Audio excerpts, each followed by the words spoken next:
ज्या पद्धतीने नितेश राणे अल्पसंख्याक समाजाच्या संदर्भात बोलतात, राजकारणात तुम्हाला त्याची अडचण होत आहे, वरिष्ठांकडे म्हणजे दिल्लीला तक्रार अजितदादा करणार आहे असं बघा.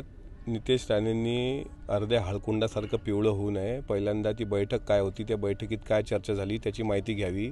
पत्रकार दिसले आणि समोर बूम दिसला का फक्त उड्या मारू नये, पहिल्यांदा माहिती घ्यावी आणि नंतर बोलावं.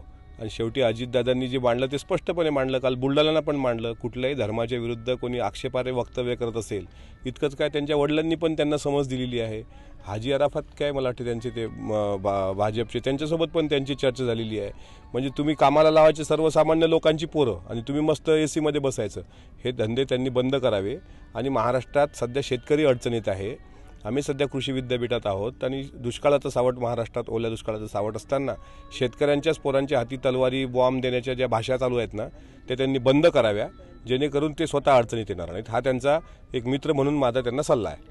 अजितदादांनी खुशाल तक्रार करावी, मी माझं काम सोडणार आहे असं म्हटलं त्यांनी. अजितदादांना त्यांच्यासारखा त्या फुल टाईम रिकामे आहेत ते राणे. अजितदादा कामाचे व्यक्ती आहेत, त्याच्यामुळे त्यांना ज्या व्यक्तीला कामधंदाच नाही तो व्यक्ती जसा बळबळ करत राहतो.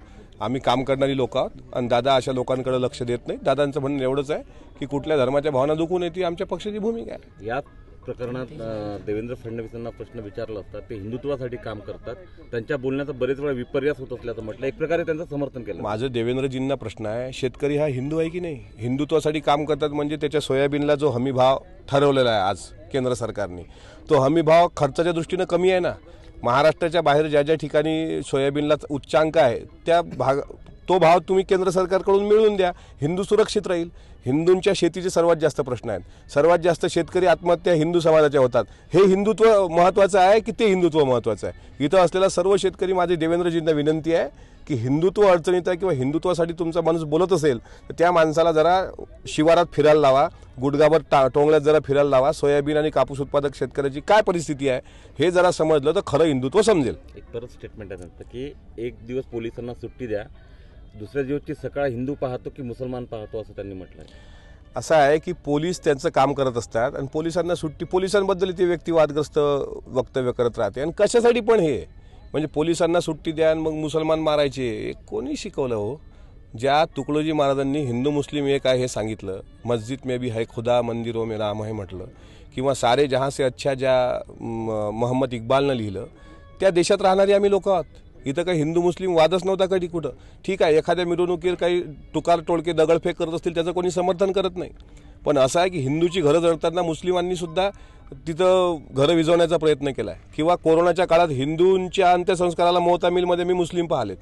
असा भाईचारा असलेला आमचं महाराष्ट्र, त्यामध्ये अशा पद्धतीचं वक्तव्य करणं, मला असं वाटते राणेंचं काहीतरी चुकतं, एकतर त्यांच्या गोळ्या संपल्यात असं मला वाटतं. एक महत्त्वाचा, निवडणुका पुढे पाहून हे संपूर्ण सांप्रदायिक हिंसा घडवून आणण्यात येते असा आरोप पण होतो आहे.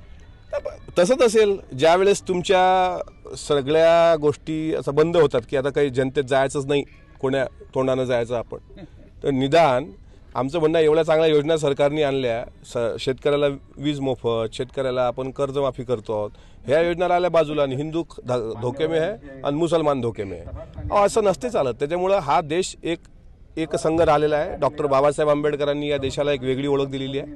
असा विध्वंस करून निवडणुका डोळ्यासमोर ठेवून केलेलं वक्तव्य म्हणजे काहीतरी डोक्यावर परिणाम झाल्यासारखा आहे. साहेब, एक महत्त्वाचा प्रश्न आहे, तुम्ही आज विद्यापीठात आलेला आहात.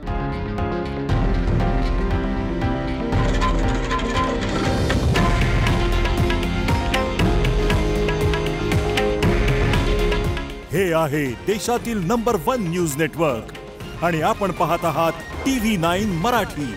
काळजी तुमची, हित महाराष्ट्राचं.